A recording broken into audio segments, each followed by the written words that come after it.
নিলেন না, তারপরেও কানতেছেন মানুষের শুনি।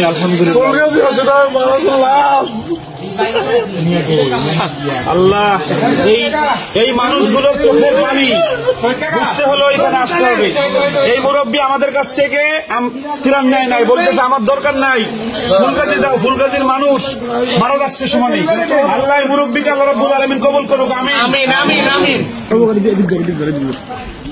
আমরা প্রায় 2 ঘন্টা, আমরা সকাল থেকে আরো বেশি, প্রায় বুক পর্যন্ত আমাদের ওই যে মুরব্বী কান্নাকাটি করলেন, আমরা সেদিকে যাচ্ছি। ওই এলাকার মানুষ নাকি আরো বেশি অসহায়। এই যে শিশু বাচ্চাদের নিয়ে পানির মধ্যে, আমরা একটু ভাইকে শুধু আপা যান, শুধু ভাইকে একটু দেখাই। দেখেন, একটা শিশুকে বাঁচানোর জন্য, ভালো রাখার জন্য এই যে নিরাপদ স্থান রে, দেখেন এদেরকে বাঁচানো কত ভয়ানক ছিল এই সময়। আল্লাহ ভালো রাখুক বাবাটাকে। আসসালামু আলাইকুম।